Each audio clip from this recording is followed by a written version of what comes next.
자, 오늘부터 언어 논리를 이제 수업하게 될 이제 프린트에는 제 이름이 나와 있고요. 네, 김준호라고 합니다. 자, 만나서 반갑습니다. 박수. 그렇지, 박수를 기대했는데. 네. 일단, 항상 좀 그런 것 같아요. 그러니까 제가 여기 학원에서 오늘 첫 강의를 하는 건데, 저도 강의야 여기저기에서 다 해봤지만, 어디에서든지 간에 첫 수업은 참 떨린다는 거. 그래서 학생들도 이제 처음 만나게 되고, 물론 좀 지나면은 어색함이 사라지겠지만, 이제 어색함도 있고, 이제 그러다 보니까, 사실 어제 잠이 안 오더라고요. 그래서 오늘 좀 어떻게 해야 될까. 그리고 앞에 이제 상황 판단이나, 그 다음에 자료 해석하신 교수님들이 또 워낙에 잘했다는 얘기를 듣다 보니까, 시간표에서 왜 내가 맨 뒤에 있을까? 차라리, 매를 먼저 만든 게 좋지 않았을까? 하는 생각도 들기도 하더라고요. 근데, 어쨌거나 이제 언어 논리 파트에서 이제 고득점을 받을 수 있도록 제가 이제 좋은 안내자가 될 거고요. 그리고, 뭐니 해도 중요한 거는 저는 안내자. 길을 걸어야 하는 것. 여러분들. 그러니까 결국 공부는 스스로 해야 되는 부분들이 있는 거고요. 그리고 이제 그런 부분들을 이제 채워주기 위해서 저 또한 더 노력을 할 겁니다. 알겠죠? 네. 자, 일단 첫 번째 시간은 좀 시작은 이제 OT 개념으로 좀 시작을 이제 하도록 하겠습니다. 일단 피셋, 언어 논리라는 것 자체가 어떤 것들이 좀 주로 출제되느냐, 이제 그런 것들을 먼저 알아야 그것에 대해서 이제 접근하고 준비할 수 있기 때문에 제가 이제 개인적으로 다들 아시겠지만 개인적으로 참 좋아하는 말 중에 손자병법에 나오는 그 명대사 지피, 지기, 면 네, 백전백승 또는 백전불위, 그러니까 100번 싸워서 불위, 위태롭지 않다 라고도 이야기를 하는데, 결국 어느 시험이든지 간에 좋은 점수를 받기 위해서는 지피지기가 필요하다라는 이야기예요. 그러면 지피지기 뭔 말이에요? 지피. 네, 적을 알아야 됩니다. 그러면 여러분들의 적은, 그쵸. 간혹가다 이제 인생 빡빡하게 살려는 친구들이 있어. 여러분의 적은 옆에 앉아있는 친구요. 네, 한 명 밟아서 뭐 하겠습니까?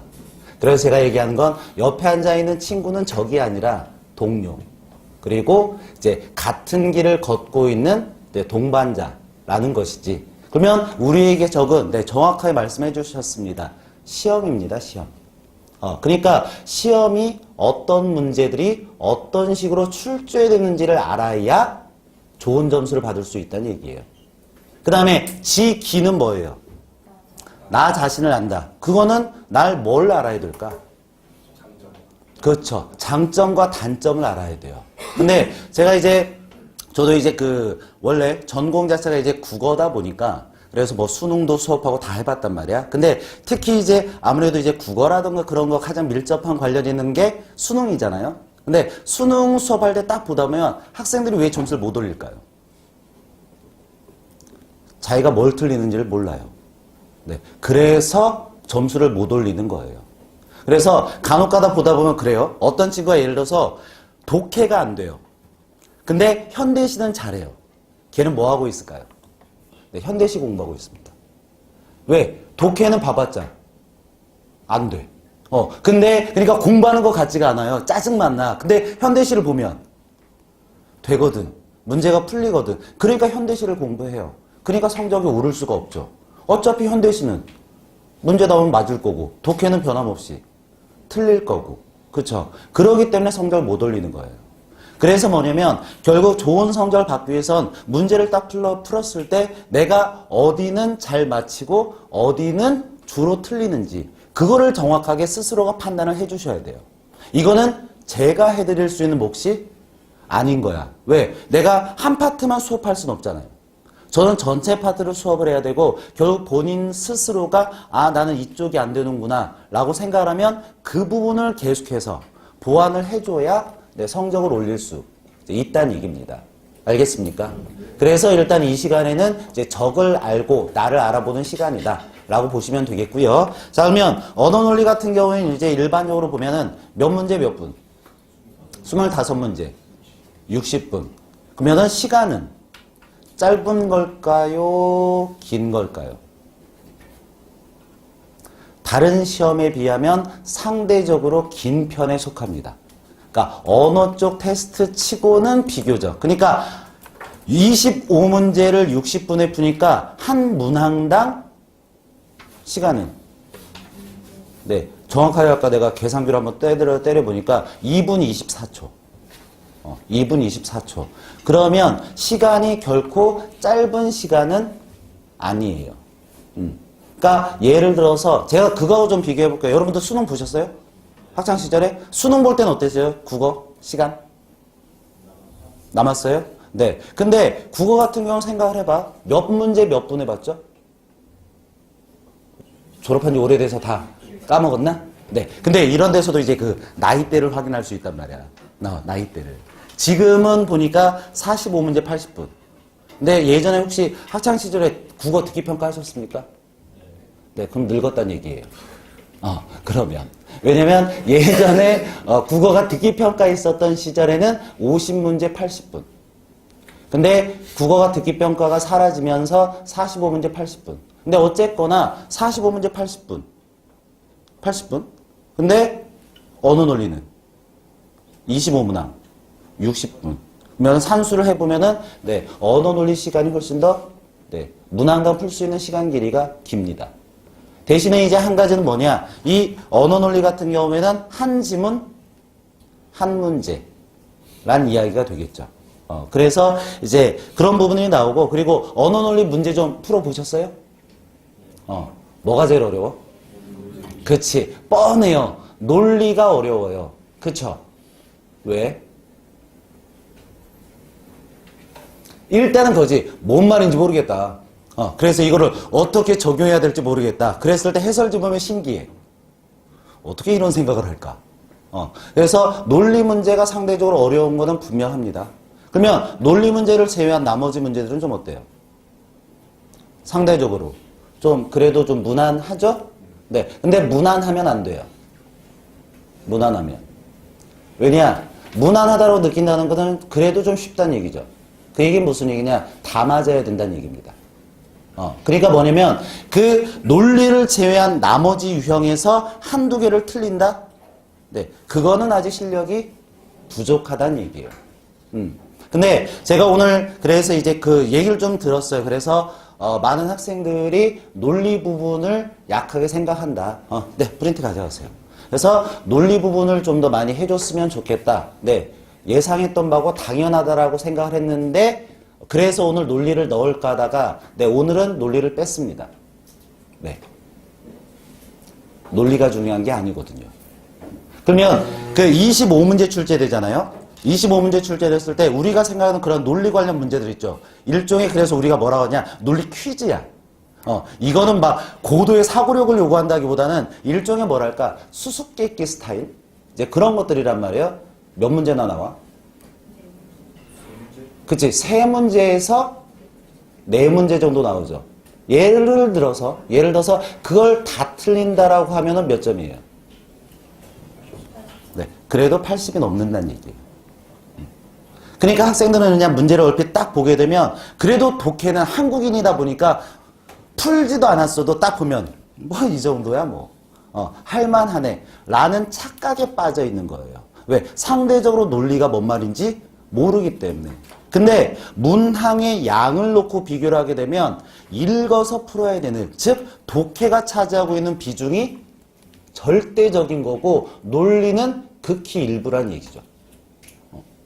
그리고 그 학습을 하다 보면 우리가 이제 학습을 하다 보면 느끼겠지만 독해를 잡는데 시간이 오래 걸릴까요? 논리 잡는데 오래 걸릴까요?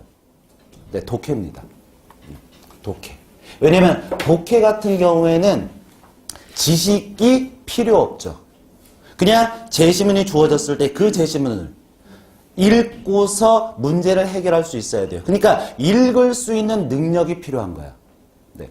그래서 읽을 수 있는 능력을 키우는 건 네. 단기간에 할 수가 없어요. 그래서 또 비교를 하게 되는데 수능이라는 녀석 있잖아요. 작년 혹시 뉴스 보셨어요? 수능 겁나게 어려웠다고. 네. 아마 들어본 사람들 있을 거야. 작년에 원래 수능 국어가 100점 만점이죠. 네. 1등급 커트라인이 80점대 초반입니다. 여러분들 때는 1등급 커트라인 90 몇 점이었죠? 네. 1등급 커트라인이 80점대 후반. 초반. 왜 그랬느냐? 네. 독해였습니다. 독해. 그러니까 뭐냐면 결국 그 국어 그리고 언어 이쪽에서 결국 이제 학생들의 발목을 잡는 거는 다른 거가 아니라 독해란 얘기죠. 독해. 그러다 보니까 학창 시절 같은 경우에 국어가 유난히 다른 과목에 비해서 성적이 잘 안 올라요. 그리고 올라가는데도 시간이 좀 많이 걸리죠. 왜? 독해력이 필요하기 때문이에요. 근데 상대적으로 논리 같은 경우에는 좀 어느 정도는 뭐랄까 기본 이론을 바탕으로 해서 요령이 있어요. 그래서 그거를 익히게 되면 거의 논리 문제들의 특징이 뭐가 있냐. 네, 예를 들어서 A가 참였을 때 어찌고 저찌고 한다 했을 때 A가 철수로 바뀌는 거예요. 그러니까 기본적인 틀이 어느 정도 있는 상태에서 주요 명사라든가 명제의 그 주요 틀들이 있죠. 그것만 바꿔요. 그리고 출제를 해요. 근데 그렇게 해서 살짝 바꾸죠. 그러면은 수험생들은 네, 그냥 낯선 걸로 느끼는 거야. 수학하고 좀 비슷한 면이 있어요. 우리가 수학 문제 풀 때 학창 시절에 그런 경우 있잖아. 숫자만 바꾸면 새로운 문제로 인식하죠. 분명히 다 풀었던 건데 숫자 몇 개 바뀌면은 저희가 안 배웠는데요. 네, 그런 식으로 나오는 학생들이 많단 말이야. 근데 논리도 그런 부분들이 많이 작용을 합니다. 알겠습니까? 그래서 상대적으로 이제 크게 언어 논리 같은 경우에는 일단 독해하고 논리하고 이제 두 가지로 크게 이제 나눌 수 있는데 제가 일단 보다 더 중시하는 것은 독해 파트라고 보시면 돼요. 그리고 우리의 목표는 독해 관련 문제는 네, 100% 맞히자라는 이야기입니다. 알겠습니까? 그러면 예를 들어서 논리에서 한두 개를 놓친다 하더라도 네, 90 이상이 충분히 나올 수 있는 거예요. 그리고 다른 이런저런 시험에 비해서 이제 그 25문제짜리 P3의 독해는 상대적으로 쉽습니다.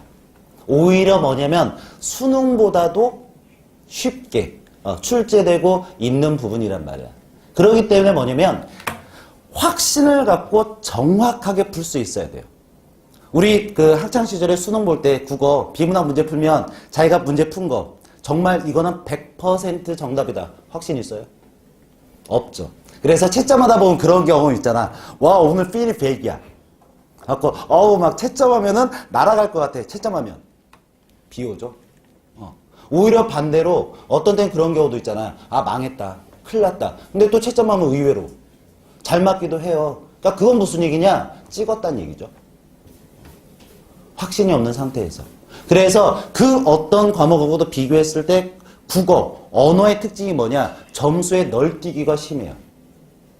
어떤 때는 한 90 몇 점 나왔다가 어떤 때는 6, 70점도 나오는 게 국어예요. 왜? 감으로 풀기 때문에. 확신이 없기 때문에. 근데 이 독해라는 것 자체는 결국 이제 뭘 요구하는 거냐? 이게 아니에요. 네, 그 어떤 지식이 필요 없습니다. 그 어떤 지식이. 만약에 지식이 필요하다? 그럼 저도 못하겠죠. 예를 들어서 과학 관련 지문이 나왔어. 근데 그게 지식이 필요한 문제야. 그러면 제가 과학을 뭘 알겠습니까? 저도 고등학교 졸업한 이후에 과학을 본 적이 없는데. 근데 내용이 과학이라 하더라도 어차피 문제는 언어 독해 문제란 얘기죠. 그렇기 때문에 독해에서 포인트는 지식이 아니라 네, 이해력이란 얘기죠. 그렇기 때문에 정답의 근거는 어디 있어요? 네, 무조건 지문 안에 있다는 얘기야. 지문 안에. 근데 왜 틀려요? 그렇죠. 일단 첫 번째 지문 이해를 완벽하게 못했기 때문에 틀리는 거고요. 그리고 지문에서 놓치는 부분이 있기 때문에 틀린다는 얘기죠. 그리고 우리 잘 생각해봐요. 언어 논리 그런 문제 풀 때 일단 문제 먼저 봅니까? 지문부터 봅니까? 선택지부터 봅니까? 문제부터 보세요? 아니면 혹시 선택지 먼저 보시는 분? 그러니까 이거는 뭐냐면 간혹가다 이제 그런 분들도 계시거든. 뭐냐면 선택지 먼저 봐라. 그러면 딱 논리는 뭔가 맞아 떨어져요. 그래서 선택지를 먼저 보게 되면 지문의 내용이 무슨 얘기인지를 알 수 있기 때문에 지문을 독해하는 게 훨씬 더 수월해질 것이다 라고 생각을 하는데 저는 반대예요. 왜? 시간 낭비야. 어차피 선택지 봐봤자 지문 가면 선택지 내용 다 까먹어요. 그렇기 때문에 그 선택지를 먼저 보실 필요는 없습니다. 그러니까 지문을 먼저 일단 먼저 문제를 보고 그 다음에 지문을 이제 보셔야 되는데 지문을 볼 때 열심히 읽어요. 그쵸? 읽었어. 그 다음에 이제 선택지로 가죠. OX 나와 안 나와? 바로바로 나와요? 그러니까 지문 확인 딱 안 해도 그냥 선택지만 보고 이건 동그라미 이건 X 해서 정답 끝 돼요? 안 되죠. 그럼 다시 어떻게 해? 다시 올라가야죠. 왜? 그러려면 처음에 뭐하러 읽어요? 그렇죠. 그러니까 가장 이상적인 건 뭐냐면 지문을 읽은 다음에 지문 지우고 선택지만 딱 봤을 때 OX가 나와야 돼요. 네. 그게 가장 이상적인 거예요. 근데 이것까지 실력 올리는 건 너무 오랜 시간이 걸릴 수 있단 말이야. 그러면 그 다음 단계로 우리가 필요한 건 뭐냐? 지문 딱 읽었죠? 선택지 갔을 때 선택지 예를 들어서 1번 선택지를 딱 보죠. 그랬을 때 1번 선택지를 내용을 찾기 위해서 지문에서 방황하면 망한 거예요. 그냥 1번 선택지가 딱 있다. 그러면 그 내용이 지문 전체 딱 봤을 때 지문에 1문단에 있었어. 그래서 거기서 바로 확인. 네, 이게 돼야 돼요. 네. 그러면 정답률을 확실하게 높일 수 있다는 얘기야. 그러니까 최소한 그 작업은 할 수 있어야 된다. 라는 이야기입니다. 알겠죠? 그래서 저하고 수업을 하면서 이제 그런 부분들을 이제 오늘 이 시간에는 이제 포커스를 좀 맞춰서 해보도록 할 거예요. 이따가. 알겠죠? 그래서 그 교재가 두 가지 프린트 받으셨죠? 하나는 이제 학습 과제하고 그 다음에 하나는 이제 그 뚜껑 있는 거 받으셨죠? 그래서 뚜껑 있는 걸 보시면은 거기 한번 그냥 먼저 내용만 살짝 보시면요. 거기 한 7페이지 한번 보세요. 뚜껑 있는 거에서 그거 7페이지 보시면 유형별 접근하기라고 나와 있죠. 찾으셨어요? 네. 그러면은 문제 있고 지문 있고 객관식 오지선다 있죠. 네. 제가 포인트를 주는 건 얘가 아니에요. 그리고 우측을 보시면 핵심 화제, 주제, 그리고 내용 파악이라고 나와 있죠? 네. 주관식으로 써보는 겁니다. 지문 자체를 가지고. 그래서 한 지문을 봤을 때 객관식 문제 하나 딱 풀고서 정답 끝 하면 뭐예요? 그렇게 하지 말고 일단 오늘은 첫 번째 시간이기 때문에 지문 쫙 읽은 다음에 지문 바탕으로 해서 스스로가 핵심 화제를 써보는 거고요. 그리고 주제도 본인이 한번 만들어 보는 거고요. 그리고 제가 그 내용 파악이라고 해서 뭐 한 4개, 뭐 6개 그 정도 넣어놨거든요. 그래서 그게 이제 지문에서 답을 찾을 수 있는, 핵심적인 내용들이에요. 그래서 요거를, 그러니까 주관식으로 한번 써보는 연습을 이따가 해보도록 할 겁니다. 알겠죠? 네. 그리고 이러한 핵심 화제나 주제 찾는 게 딱 되잖아요. 그러면 문제 보다 보면 그런 거 있죠. 제목, 그 문제 자체가 논지로 어찌고 저찌고 한 것은. 풀 필요도 없는 거예요. 핵심 화제하고 주제가 결국 그거거든. 그래서 이제 그런 것들까지 이제 객관식에서 끝나는 것이 아니라 주관식 형태로 한번 확인을 해보도록 할 겁니다. 알겠죠? 자, 그러면 이제 프린트를 한번 보시고 1페이지 한번 보세요. 문항을 통해서 파악하는 언어 논리다라고 넣어놨고요. 그래서 뭐 딴 건 빼고 2018년에서부터 2014년도까지 있는 문제만 한번 쭉 뽑아봤어요. 문제만. 그랬을 때, 자, 2018년도 거 문제만 보세요. 그러면 쭉 훑어봐, 그냥. 뭐 이런 거 시험에 나오는 거 아니니까. 쭉 훑어보면, 자, 여러분. 가장 눈에 많이 띄는 애. 그렇죠. 다음 글에서 알 수 있는 것. 네. 그게 있는 것 없는 것 그게 절대적이죠. 네. 그러니까 이게 일단 우선순위에 둬야 된다는 얘기지. 그 다음에 넘겨보세요. 2017년도 것도 한번 보세요. 역시 보시면 눈에 가장 띄는 게 뭐예요? 그렇지. 알 수 있는 거. 이거란 얘기죠. 물론 논리보다는 쉽습니다만 다시 얘기하지만 이거는 여기서 틀리기 시작하면 네, 끝이란 얘기예요. 그러면 진짜 답이 안 보일 수 있다는 얘기입니다. 알겠습니까? 자, 그 다음에 옆에 이제 2016년도 것도 한번 보시면요. 역시 거의 유사합니다. 형태 자체 보시면요. 얘도 어때요? 네, 1번 보시니까 다음 근의 내용과 부합하는 것, 알 수 있는 것, 알 수 있는 것, 그 다음에 뭐 추론할 수 있는 것, 그 다음에 11번의 중심 주제, 그 다음에 12번의 알 수 있는 것, 알 수 있는 것. 그쵸? 그러니까 결국 이런 부분들이 네, 핵심, 포인트가 된다는 얘기예요.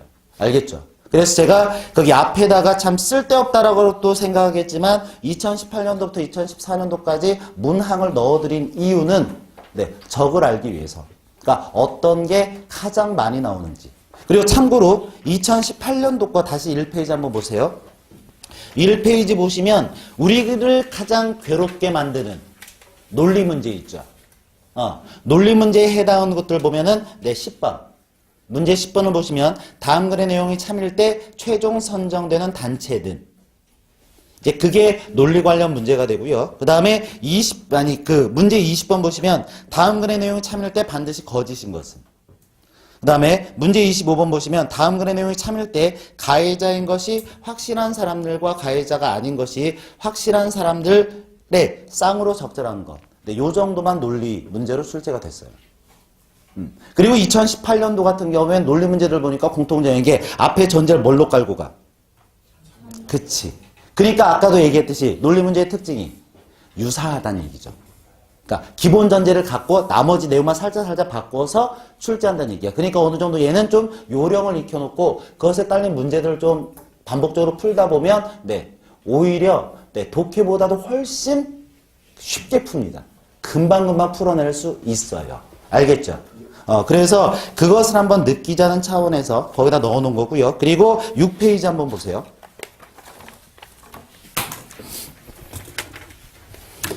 자, 6페이지를 보시면은 제가 거기에다 이제 그 학습 순서라고 넣어놨어요. 잠깐만.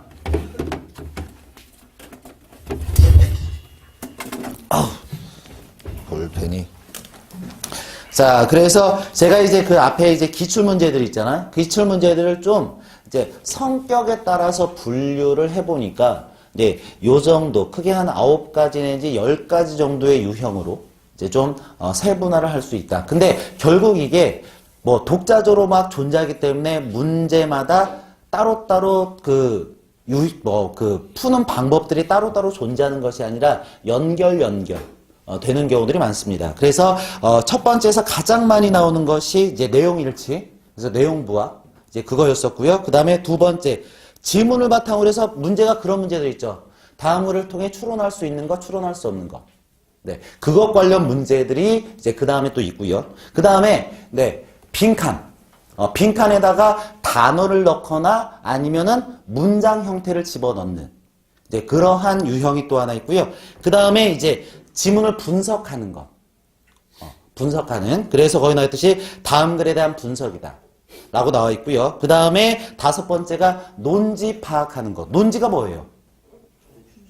그치. 일종의 주제와 관련이 되어 있다. 그러니까 논하고자 하는 뜻이란 얘기예요. 그렇기 때문에 이제 논지 파악하는 문제가 있고요. 그 다음에 글의 흐름 파악하는 거. 글의 흐름 파악하는 거. 그러니까 지문 전체를 놓고서 예를 들어서 이제 불필요한 문장 하나를 넣어놓는 거지. 그래서 그 불필요한 문장을 찾아서 얘를 삭제하거나 아니면 다른 걸로 교체를 하거나 하는 문제도 있고요. 그리고 거기 유형에 나와 있듯이 문맥상 다음 글에 이뤄질 내용. 그러니까 지문을 딱 준 다음에 이 끝 다음에는 어떤 내용을 추가해야 할까. 이제 그런 것도 나오고요. 그리고 2018년도에 출제했던 문제 등에 그러니까 기존에는 잘 안 나왔었던 유형인데 나온 게 뭐냐? 네, 지문, 그러니까 문단별로 되어 있는 지문을 딱 준 다음에 그 순서, 네, 재배열하는 문제. 이제 그런 거가 최근 이제 출제됐던 이제 그런 부분이기도 합니다. 그래서 그 6번 글의 흐름 파악하기는 그런 것과 관련된 유형이라고 보시면 되겠고요. 그 다음에 7번 논지를 뒷받침하는 문제.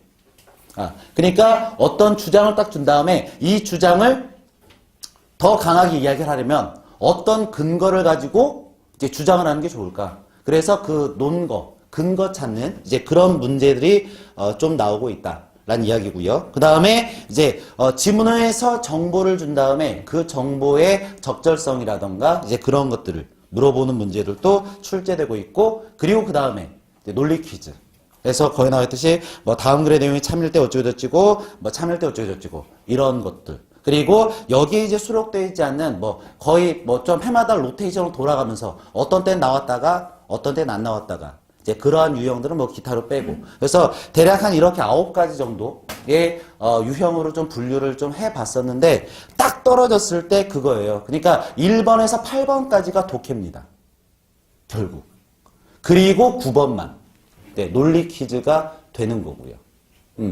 그래서 제가 거기다 학습 순서라고 해서 이렇게 내용 일치부터 해서 지문 추론 그렇게 이어지자라고 했던 건 뭐냐면, 여러분 독해를 할 때는 큰 것부터 잡아야 돼요? 작은 것부터 잡아야 돼요?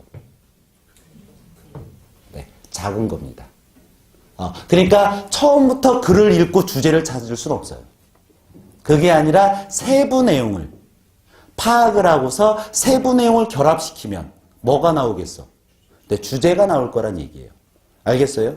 그래서 크게 보시면 내용일치는 작은 것 관련 문제고요. 그 다음에 5번에서 논지 파악하기 있죠.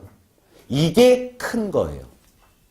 그래서 세부 내용을 먼저 본 다음에 그걸 바탕으로 해서 논지를 이제 찾으면 되겠습니다. 그래서 독해하고 관련된 문제들은 이러한 순서로 강의가 진행이 될 것이다 라고 보시면 됩니다. 알겠죠? 그 다음에 이번에 지문 추론 있죠.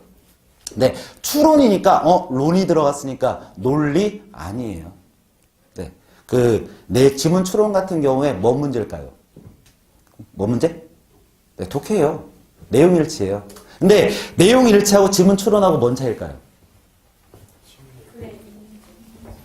그렇지. 그러니까 뭐냐면 내용 일치 같은 경우는요, 주로 지문에 있는 단어들을 거의 써요. 근데 추론은 그치, 조합해서. 그러니까 얼핏 보면 지문하고 내용이 다른 것처럼 보이는데 거기가 담고 있는 의미가 궁극적으로 같은 거. 그러니까 어휘 교체가 가장 많아요. 예를 들어서 뭐냐, 상반이다 라고 하면 상반이라고 쓰지 않고 상반과 유사한 말 뭐 있을까? 그치, 반대. 이걸로 단어를 바꿔서 출제를 하는 거예요. 그런 식이에요. 그래서 추론이라고 해서 논리가 필요하다? 그런 건 아니에요. 그러니까 저도 예전에 언어 논리 하면서 참 처음 수업 준비하면서 고민을 많이 했었던 게 뭐냐. 이론을 좀 많이 넣을까. 그러니까 예를 들어서 두 번째 지문 추론이니까 이 지문 추론은 결국 뭐냐. 뭐 연역 추론, 귀납 추론, 유비 추론 해갖고 그런 것들이 있어 보이게 할까. 얼마든지 할 수는 있어요. 근데 할 필요가 없어. 그냥 그거 안 하고 그냥 지문만 잘 읽으면 답은 무조건 그냥 나옵니다. 그래서 그냥 저는 그런 것들, 불필요한 것들은 빼자. 왜? 우리가 만약에 제가 지금 대학교에서 학문을 가르치면 그렇게 하겠습니다. 근데 여러분 여기 앉아서 학문 하려고 여기 왔어요? 뭐 하려고 여기 왔어요? 그렇지. 시험 합격해서 되게 와서 왔잖아. 그러니까 공부의 방향은 거기에 맞춰야 돼요. 거기에. 그렇기 때문에 너무 예를 들어서 뭐랄까 쓸데없는 것들에 초점을 맞추어서 공부하는 건 시간 낭비란 얘기예요. 철저하게 문제를 푸는 데 있어서 필요한 것들만 바탕으로 하면 충분히 한두 개 아니면 다 맞을 수 있는데 뭐하러 내가 있어 보일 폼을 잡을까 하는 생각, 그게 제가 내린 결론이에요. 그래서 어찌 보면은 저하고 수업을 하다 보면 수업이 좀 없어 보여 라고 생각할 수도 있어요. 왜냐면 지문을 독해하는 과정에서 저는 이론 하나도 넣지 않거든요. 필요 없으니까. 안 해도 문제는 풀리니까. 그래서 얼핏 보면 좀 너무 뭐랄까 수업이 너무 부실하진 않나 라고 생각이 들긴 하겠지만 저하고 잘 하다 보면요. 네, 제가 자신 있게 얘기하지만 네, 독해는 거의 그냥 이제 뭐 충분히 정답을 맞히는 것뿐만 아니라 시간까지도 충분히 잡아 나갈 수 있을 겁니다. 알겠죠? 네. 자, 그리고 이제 그 수업을 진행을 함에 있어서 그래서 일단 먼저 독해에 초점을 맞춰서 진행을 하고요. 그리고 독해에서 필요한 걸 보게 되면 두 가지란 말이야. 정확성이 필요하고요. 그 다음에 시간이 필요해요. 잠깐만, 저 이것 좀 바꿔 입을게요. 자, 그러면 독해 다시 시작하겠습니다. 독해를 함에 있어서 필요한 거는 정확성과 시간이야. 네. 그러면 아까도 얘기했죠. 독해 같은 경우에 뭐 모든 문제들은 한 문제를 어느 정도에 풀어야 돼요? 네, 2분 24초란 말이야. 근데 예를 들어서 나는 풀어보니까 2분이 아니라 3분 이상이 걸려요. 뭐가 문제일까요? 정확성입니까? 시간입니까? 네, 정확성입니다. 정확성. 그러니까 정확하게 읽지 못하고 있기 때문에 시간을 오래 잡아먹는다는 이야기예요. 알겠죠? 그래서 저하고 수업을 할 때는요. 시간 잡으려고 애쓰지 마세요. 시간 잡으려고. 그리고 시간 잡으려고 애쓰지 말라는 얘기는 뭐냐? 빨리 풀려고 하지 마세요. 빨리 푼다는 것, 예를 들어서 독해력이 아주 부족한 상태에서 빨리 푼다는 건 뭐야? 대충 읽는다는 얘기예요. 네, 그거밖에 없습니다. 빨리 풀기 위해서. 알겠죠? 그래서 1순위는 정확성입니다. 정확성. 그러니까 다 지문을 이해하고 문제도 무조건 답을 맞힐 수 있게끔 정확성에 초점을 맞추고서 이제 독해 연습을 해주시면 되는 거예요. 알겠죠? 그러면 시간은 자연스럽게 줍니다. 이해력이 길러지고 독해력이 길러지면 시간은요. 억지로 제가 빨리 풀려고 안 해도 빨리 풀릴 수밖에 없는 거예요. 알겠죠? 그래서 정확성에 초점을 맞춰서 시간 너무 급하게 풀면 안 됩니다. 그래서 시간을 충분히 쓰면서도 해주셔도 돼요. 그리고 2분 이상의 시간이 필요하기 때문에 그리고 상대적으로 다른 시험에 비해서 피셋 같은 경우가 지문 길이가 짧은 편이에요. 그렇기 때문에 정확성만 높이면 2분까지도 필요 없습니다. 한 1분 좀 넘어도 충분히 해결할 수 있는 수준까지는 끌어올릴 수 있을 거예요. 알겠죠? 네. 자, 그 다음에 이제 수업을 이제 우리가 6주 동안 진행을 하잖아요. 그래서 6주 동안 기본 내용을 수업을 할 거고, 그 다음에 3주 동안 이제 모의고사 실전 연습을 이제 진행하도록 할 건데, 이제 6주 중에서 오늘은 이제 OT 개념하고 독해 쪽 관련해서 수업을 진행을 할 거고요. 그리고 다음 주부터는 언어 부분, 그러니까 독해 관련 부분하고 그리고 일정 시간을 할애해서 논리를 시작을 할 거예요. 그래서 두 개를 그냥 한번 우리가 한 번 하면 3시간 수업이잖아요. 3시간 수업했을 때 예를 들어서 2시간은 독해하고 1시간은 논리하고 이제 그런 식으로 수업을 진행하도록 할 겁니다. 알겠죠? 그리고 강의하는 자료 이외에 과제 자료가 따로 나갈 거예요. 그거는 제가 수업 안 합니다. 그냥 여러분들이 그냥 직접 해보시면 돼요. 그래서 오늘 제가 받으신 분들은 자료 2개 받았죠? 그리고 하나는 학습 과제라고 프린트 받으셨죠? 맨 뒤에 보면 정답 해설 다 넣어놨습니다. 그러니까 여러분들이 스스로 이제 해보시면 된다는 얘기예요. 알겠죠? 그리고 이 언어 논리라는 것 자체, 그리고 언어, 그리고 독해, 이거는요, 가장 안 좋은 방법이 몰아치기와 양치기입니다. 이거는 자기 만족에 불과해요. 그러니까 학생들 가운데서 이제 그런 친구들이 있어. 오늘은 왠지 언어 논리 필이야. 그러니까 그냥 막 그 문제를 한 2, 30문제, 3, 40문제 한 건에 다 풀어요. 그리고 오늘 이제 열심히 했으니까. 한 일주일 동안 안 해요. 그리고 또 그 다음에 또 한 번. 또 몰아서 한 번 한단 말이에요. 가장 안 좋은 방법입니다. 독해력이라는 것은요, 지속성이 중요해요. 그래서 뭐냐, 적은 양이라도 매일 조금씩 꾸준히 네, 해주는 게 가장 좋아요. 그러니까 하루에 몰아서 30개 하는 것보다 하루에 2지문씩 일주일에 매일마다 하면은 10몇 개밖에 안 되죠. 네, 그게 훨씬 더 실력 향상에 도움이 됩니다. 알겠습니까? 그리고 또 한 가지 뭐냐면 많이 풀려고 하지 마세요. 네, 많이 푼다는 건 결국 뭐냐, 문제 보고 문제 풀고 채점하고 맞았으면 패스, 틀렸으면 해설지. 의미가 없는 거예요. 예전에 제가 그래서 그 수능 수업할 때 그 친한 쌤하고 실험을 한번 해본 적이 있었거든요. 그래서 3월에 시험 봤어, 학원에서. 그래서 그 시험지 그대로 6월에 한 문제도 안 바꾸고 똑같이 시험 봤습니다. 애들한테는 안 알려주고. 결과는 네, 똑같습니다. 3월에 틀렸던 문제 6월에 똑같이 틀려요. 오히려 점수 떨어진 애도 많아요. 왜? 3월에 찍어서 맞았던 문제가 6월에는 찍었더니 오히려 잘못 찍어서 틀려서 점수가 떨어지는 경우도 많다는 얘기예요. 그러니까 대다수 사람들이 이제 공부하는 방법이 뭐냐, 그거예요. 문제 풀죠. 그리고 채점하죠. 맞으면 패스, 안 보잖아. 그리고 난 다음에 틀린 문제는 다시 보는 게 아니라 바로 이제 해설지. 왜 급하잖아. 그러니까 해설지 딱 보면서 딱 스스로 그냥 깨달아요. 그게 공부야. 그러니까 성적이 안 오르는 거예요.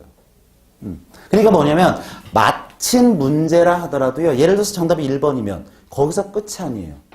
2번, 3번, 4번, 5번은 왜 답이 될 수 없는지를, 네, 그걸 또 지문을 통해서 찾아보셔야 된다는 얘기죠. 그게 공부예요.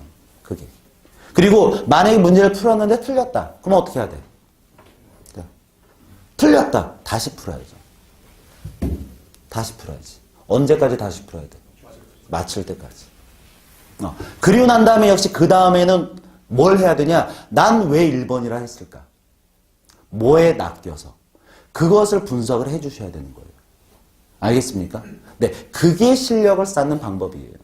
그렇기 때문에 예를 들어서 뭐냐면 100권을 푸는 것보다는요, 네, 한 권을 100번 보는 게 훨씬 네, 현명한 방법이고 그게 성적을 네, 올릴 수 있는 방법이 될 수 있습니다. 알겠죠? 그래서 일단 오늘 같은 경우에는 그 언어논리 그 독해 관련 문제를 제가 10문제를 넣어놨어요. 과제 자료로. 그래서 이거는 뭐냐면 일단은 하루에 2지문이라는 얘기입니다. 하루에. 몰아치기 하지 마세요. 몰아치기 하지 마시고 오늘은 뭐 예의상 수업하니까 뭐 뺀다고 치고, 그리고 주말에 하루는 쉰다 치고, 그래서 이제 5일, 그래서 하루에 2지문씩 5일 동안 좀 꾸준하게 해 주시면 되겠습니다. 알겠죠? 네. 그리고 상대적으로 연습은 짧은 걸로 하는 게 좋겠어요? 긴 걸로 하는 게 좋겠어요? 긴 걸로 하는 게 좋겠죠? 네, 그래서 여러분들의 열망을 담아서 네, 지문이 한 1.5배짜리. 그러니까 일반적으로 피셋 시험에서 나오는 지문의 1.5배 길이를 가지고서 연습을 한다라고 보시면 되겠습니다. 알겠죠? 네. 자, 그래서 앞으로 이제 그리고 다음 주에는 제가 1시간 정도 논리한다고 그랬죠. 그러면 그게 과제에 또 들어가는 거야. 그러니까 하루에 예를 들어서 뭐냐면 다음 주부터는 독해 2지문. 그리고 예를 들어서 논리 1문제. 이런 식으로 매일마다.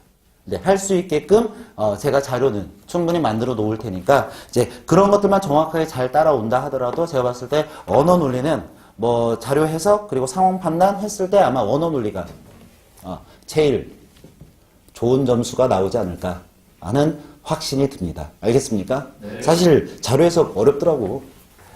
그리고 상황 판단 앞에는 좀 할만했어요.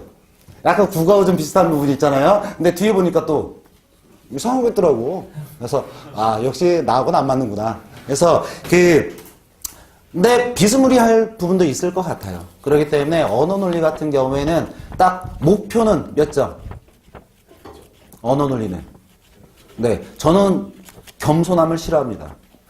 선생님 저는 인간미 넘치게 한 92점만 받을게요. 혼나요. 네, 언어 논리는 100점. 받는다는 목표를 가지고서 해주셔야 돼요. 그리고 100점을 목표로 해야 최소 못해도 90점 이상은 받을 수 있는 거야. 근데 예를 들어서 저는 90점이 목표입니다. 그러면 걔는 거의 7, 80점에서 놀고 있어요. 그렇기 때문에 100점을 목표로 한다. 그리고 100점을 목표로 해야 되는 이유가 있습니다. 우린 한국인이니까. 여러분 신문 보면 이해 안 돼? 이해 못해요? 하잖아. 근데 왜 그게 비문학 이런 형태로 만나면 못 푸냐? 예전에 수능 수업할 때 가장 황당한 게 그거였어요. 여기 듣기평가 학창시절에 국어 듣기평가 하신 분 계신다고 그랬잖아요. 다 맞았어요? 근데 꼭 보면 듣기평가 틀리는 친구들 많습니다. 그래서 제가 그 친구한테 물어보잖아요. 너 드라마 보면 이해 못하지? 뉴스 볼 때 사람들이 고개 끄덕거릴 때 너는 고개 못 끄덕거리지? 듣기평가 틀렸다는 거 그거밖에 말이 안 되잖아. 왜? 듣기평가인데 지식이 필요해? 아니야. 근데 듣기평가에서 왜 틀릴까요? 근데 그 학생들 듣기평가 틀리는 문제가 딱 있어요. 뒤에 4번, 5번. 한 번에 두 문제 해결을 못하거든. 왜? 기억을 못하니까 그런 거예요. 독해도 마찬가지예요. 그러니까 지문 기억을 못하니까 선택지 보면 틀린다는 얘기죠. 알겠습니까? 그리고 또 한 가지, 오늘 이제 첫 번째 시간이니까 편하게 이제 가는 거예요. 뭐냐면 나중에 이제 그 시험 볼 일 있죠. 근데 시험 보다 보면 그런 경우 많지. 고치지. 고쳐야 돼 말아야 돼. 고쳐야 돼 말아야 돼요. 고치면 틀리죠. 근데도 나도 모르게 고치죠. 왜? 그렇죠. 확신이 없어서 막판에 고치는 경우가 있고요. 그리고 이게 딱 보니까 고치면 틀리는 이유가 있습니다. 왜일까요?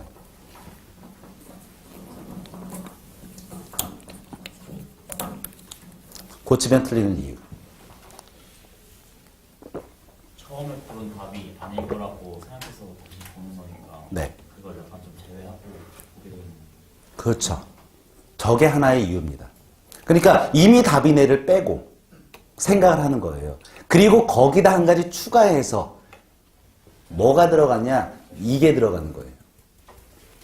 지문이 들어가는 게 아니라 내 머릿속, 그치? 주관적 지식을 대입해서 푸는 거야. 그러니까 틀리는 거예요. 왜? 우리가 아까도 얘기했듯이 언어 논리, 언어 파트에서 정답은 어디에 있습니까? 지문에 있는데 지문을 배제하고 생각하니 틀리는 거죠. 네. 그래서 거의 고치면 틀리는 확률이 높은 이유가 바로 그겁니다. 그래서 제가 이제 수험생들한테 하는 얘기가 뭐냐면 99% 확신이면 고치면 안 된다. 정말 100% 확신이 있을 때만 고쳐야 된다. 차라리 안 고치고 틀리면 된다. 네, 안 고치고 틀렸다는 건 뭐야? 모르니까 결국 틀렸다는 얘기예요. 근데 고쳐서 틀린다는 건 스스로가 주는 점수를 거부하는 놈들이야. 주는 점수는 받아야 되잖아요. 그래서 그런 것들을 이제 확실하게 좀 기억을 해 놓으셔야 되고요. 알겠죠? 그리고 또 언어 관련 문제를 푸다 보면 또 어떤 경우들이 또 하나 있느냐? 3개를 잘 골라내죠. 그리고 꼭 2개가 남습니다. 그리고 꼭 2개가 남아서 이게 말도 안 되는 산수잖아요. 오지선다면 20%인데 2개 남았으니까 50% 확률인데 틀리죠. 근데 그것 또한 역시 뭐냐? 2개가 남게 되면요. 그때부터는 머리가 또 들어가게 돼요. 그러니까 나머지 3개를 골라낼 때는 지문에서 이거 잘못됐었지? 근데 좀 바로바로 보이니까 골라내요. 근데 2개가 남게 되면 잘 보세요. 2개를 놓고 지문을 안 봐요. 지문을 보고서 하나씩 연결짓는 것이 아니라 2개 선택지를 놓고 둘을 비교해요. 네. 그러니까 낚여서 틀려요. 왜? 출제진들은 그렇게 출제하거든요. 그래서 우리가 문제를 풀 때 무슨 개념을 도입하느냐? 매력적 오답. 그러니까 저도 이제 문제 출제하고 그럴 때 매력적 오답이 딱 탄생하는 날 있죠. 그날 기분 너무 좋아. 기분 너무 좋아. 그래서 막 기대가 돼. 얼마나 낚일까? 거의 예상대로 다 낚입니다. 그렇기 때문에 결국 그럴싸한 애들일수록 오히려 오답일 수 있는 확률이 높다는 얘기예요. 그래서 항상 염두에 두셔야 될 거 철저하게 지문. 내 머릿속 생각을 넣지 말자라는 이야기입니다. 알겠죠? 한 가지만 더 추가를 하면요. 재작년이구나. 재작년 수능 때 저도 이제 궁금해서 한번 풀어봤었는데 그 경제 관련 지문이 엄청 어려운 애가 하나 나왔어요. 그래서 그때 어떤 신문 기자가 그 한국은행 직원들한테 그 지문과 문제를 풀게 좀 부탁을 드렸던 거야. 그랬더니 경력이 몇 년 된 한국은행 직원이 그때 6문제짜리인가 지문이었었는데 한 직원은 반띵. 3문제 맞히고 3문제 틀렸고요. 그리고 한 직원은 20분이 넘게 푸는데 다 못 풀었대요. 근데 고등학생들은 풀고 다 맞잖아. 그러니까 여기서 우리가 확인할 수 있는 게 뭐냐면 한국은행 직원들은 지문을 보고 문제를 풀려고 하는 게 아니라 어차피 그쪽 지문이 환율 얘기 막 나오고 했었거든요. 근데 환율에 있어서 그들은 전문가잖아. 그러니까 지문 대충 보고 문제를 보니 낚이는 거죠. 그런 게 바로 언어입니다. 알겠죠? 그래서 내 머릿속 지식을 최대한 배제하고 오로지 지문에만 철저하게 입각해서 이제 문제를 풀어본다라고 생각하시면 되겠습니다. 알겠죠? 네. 자, 그러면 거기 7페이지에 보시면 유형별 접근해서 일단 파트 1으로 해서 내용 일치하고 부합을 하나 넣어놨어요. 그러니까 사실 그래요. 저도 이 작업을 하면서 가끔 그 생각이 들었어. 아, 괜한 짓 하나? 네. 옆에 있는 내용 파악 그 1번, 2번, 3번, 4번 있죠. 네. 이거를 만들려면 제가 이 지문을 거의 한 10번 읽거든요. 네. 읽고 또 읽고, 어디 부분을 학생들이 좀 파악하면 좋을까? 이제 그런 부분들을 제가 일일이 읽어가면서 찾는 거예요. 근데 그게 저는 좋은 방법이라고 생각하는 게 뭐냐면, 여러 학생들의 눈높이에서 내가 문제를 풀어야 되거든. 그러니까 나의 뭐 이론이나 지식이라든가 그런 것들 가지고서 하는 것이 아니라 학생들은 어떻게 풀까? 그리고 저는 그거를 가르쳐야 된다고 생각을 해요. 왜? 그래야 여러분들이 그런 식으로 풀 수 있기 때문에. 그래서 옆에 그 내용 파악과 관련된 내용들은요, 어려운 내용 아니에요. 다 답은 지문 안에 있습니다. 그래서 이걸 한번 해보시는 거예요. 알겠죠? 그리고 독해를 하실 때 지문은 어떻게 놓습니까? 깔끔합니까? 밑줄 그어져 있습니까? 밑줄 그어져 있어요? 뭐에다 밑줄 그어? 핵심 키워드. 그런 데다 밑줄 긋습니까? 잘하고 있는 거예요. 그래서 저하고 수업하는데 혼나야 되는 친구들이 있습니다. 문제 풀었는데 지문이 깨끗하다. 그러면 혼나요. 알겠죠? 지문에 체크가 되어 있어야 돼. 근데 왜 체크를 해야 될까? 그렇죠. 어차피 선택지로 가면 지문으로 다시 와야 되잖아. 그거를 찾기 위한, 그러니까 지문에서 방황하지 않기 위해서 찾는 거예요. 그리고 이 시험이라는 게 뭐냐면 나름 착해요. 선택지에 정말 지문에서 별 볼 일 없는 쓸데없는 내용을 가지고 선택지를 만들지 않습니다. 지문의 핵심을 가지고서 선택지를 만드는 거야. 왜? 학생들을 낚기 위해서 출제하는 것이 아니라 학생들의 이해력을 테스트하기 위함이니까. 알겠습니까? 그래서 핵심 키워드를 찾으면 무조건 밑줄을 긋는 거고요. 그리고 처음에 밑줄 그을 때는요, 망설임 없이 그으세요. 아낌없이. 그냥 본인이 생각하다 중요하다 생각되는 건 그냥 다 그어버리세요. 그렇다고 공동에부터 것이다까지 긋지 말고. 중요하다고 생각되는 거. 그러니까 밑줄 긋는 것 갖고 시간 날리면 안 되는 거야. 간혹가다 그런 친구도 있거든. 근데 밑줄 그을 때 이걸 그을까 말까 왜 고민해? 거기서 시간은 이미 또 흘러가는 거야. 그러니까 일단 긋고 보는 거예요. 그리고 저하고 이제 수업을 하면서 본인이 그은 거하고 내가 그으라는 것에 일치 여부만 따져보시면 되는 거야. 그래서 거기에 비슷하게 맞춰줄 수 있도록 더 이제 나는 여기를 그었는데 선생님은 여기를 뺐구나 했을 때 이 부분이 왜 빠졌을까? 그런 부분들을 한 번씩은 나중에 공부하면서 이제 한번 파악을 해주시면 좋습니다. 알겠죠? 네. 자, 그리고 이 문제를 풀 때 지문에다가 많은 시간 투자해야 돼요? 선택지에다 투자해야 돼요? 만약에 예를 들어서 2분 어찌고 저찌고 하지만 3분 동안 문제를 푼다. 3분 동안 문제를 푼다. 그러면 지문을 읽는 데는 최대한 넉넉하게. 최대한 넉넉하게. 근데 많은 학생들은 반대로 생각해요. 지문을 대충 훑어버리죠. 왜? 마음이 급하니까. 그리고 그런 친구들의 특징은요, 선택지에서 시간 다 잡아먹어요. 왜? 예를 들어 1번 한국 사회에서 자유민주주의라는 용어는 공화국의 이념을 충실하게 수용한 것이다. 그러면 이제 그 다음에 지문에서 방황하고 다녀야 되니까. 근데 지문을 정확하게 읽게 되면요, 선택지에서 답 고르는데 10초에서 20초면 충분합니다. 그렇기 때문에 지문에다가 최대한 많은 시간을 투자해 주시는 게 훨씬 좋은 거예요. 알겠죠? 자, 그러면 지금부터 한번 시간을 한번 드리겠습니다. 저는 이제 국어 같은 경우에는 문제 푸는 시간은 뭐 드릴 수 있으면 드릴 거예요. 왜냐면 나 혼자 떠드는 거 의미가 없거든. 본인 스스로가 해보는 게 가장 좋은 방법이기 때문에, 그래서 일단 오늘은 문제 풀 시간 충분히 드릴 겁니다. 알겠죠? 자, 그러면 1번 한번 풀어보세요. 그리고 그냥 풀지 마시고요, 옆에 보시면은 핵심 화제, 주제, 내용 파악 있죠? 편안하게 써보세요. 주관식으로. 아마 그 주관식을 쓰다 보면은 귀찮기도 해. 귀찮기도 하지만 제가 이제 주관식을 강조한 이유는요, 주관식을 쓰다 보면은 우리가 뭘 느낄 수 있느냐? 지문의 흐름이에요, 흐름. 그러니까 뭐냐면, 어차피 여기서 공공의 번영, 공화국 얘기 나왔죠? 다음 시험에서 공화국 얘기 나올까요? 안 나와. 그러면 뭐하러 이거 갖고 해요? 근데 뭐냐면, 글을 쓰는 사람들의 머릿속 구조 보죠.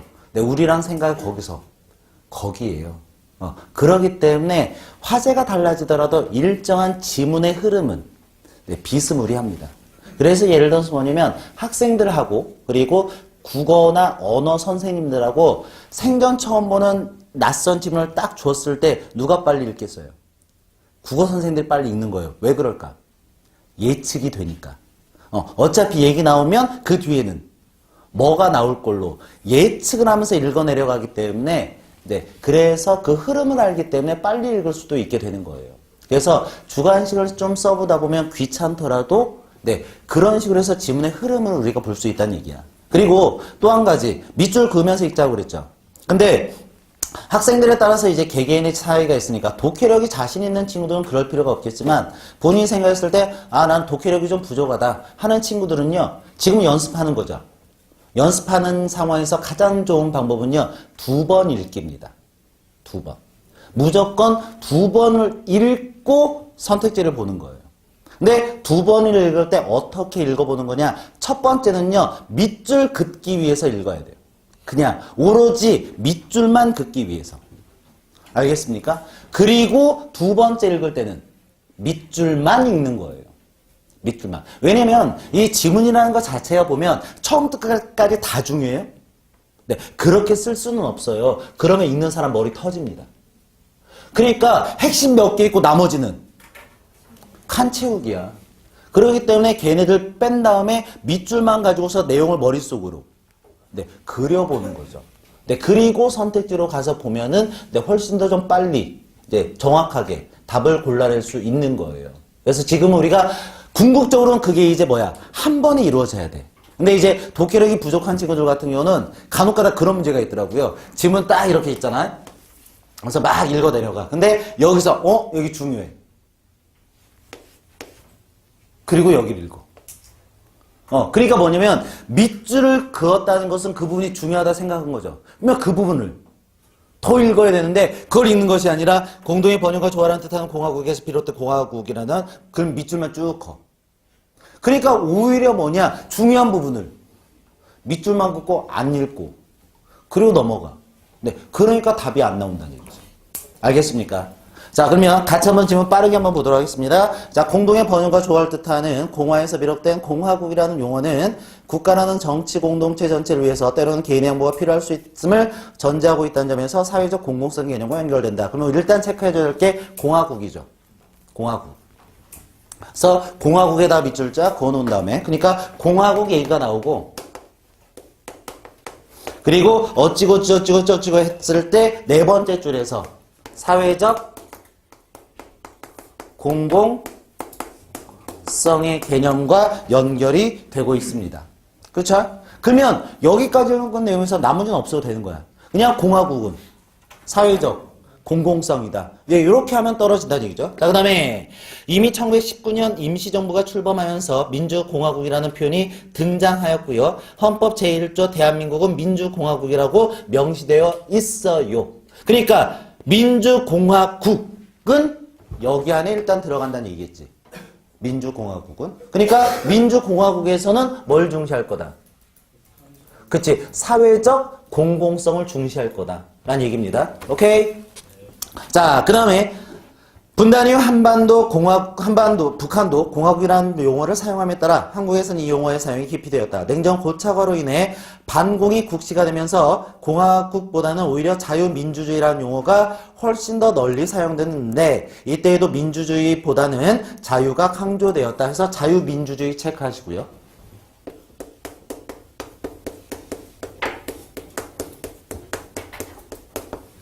자유민주주의. 그리고 자유민주주의에서는 뭐가 강조된다?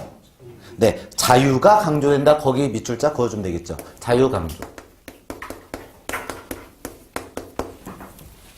오케이? 그리고 이렇게 공화국에서 자유민주주의로 넘어오는데 그 원인이 된 거 뭐란 얘기야?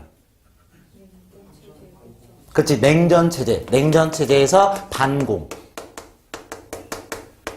요것 때문에 넘어왔다라는 이야기입니다. 오케이?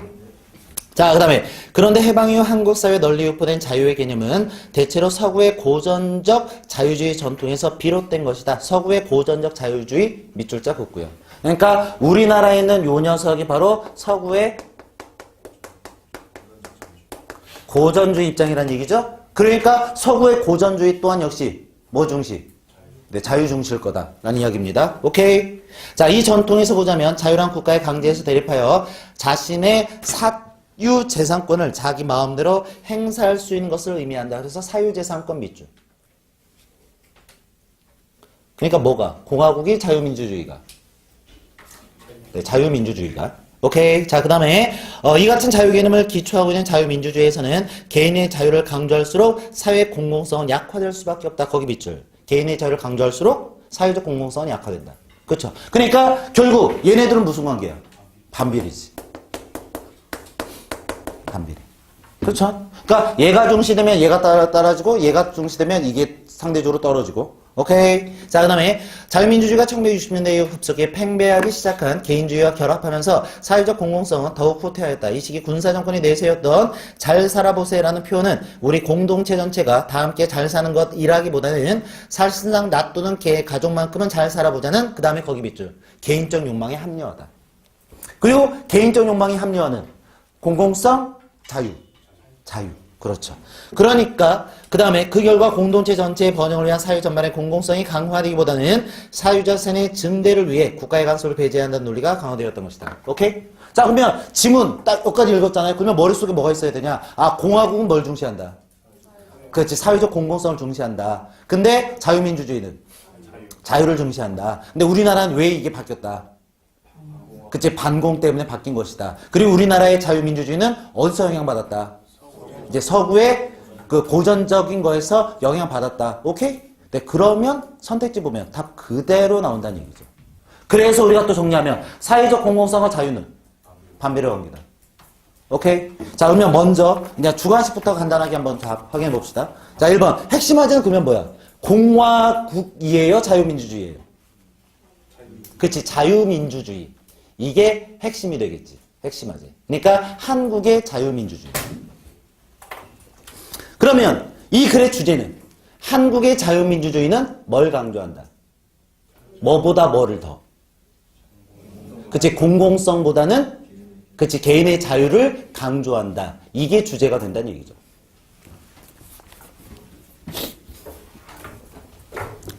알겠습니까? 자, 그 다음에 내용파악 1번. 한국에서 자유민주주의라는 용어가 널리 사용된 이유는? 그치, 냉전체제 고착화 반공. 그 다음에 해방 이후에 한국 사회의 자유 개념에 영향을 준 것은 서구의 고전적 자유주의. 그 다음에 자유민주주의에서 개인의 자유와 사회적 공공성의 관계는 반비례. 그 다음에 잘 살아보세는 그치, 개인적 욕망의 합리화가 된다. 오케이?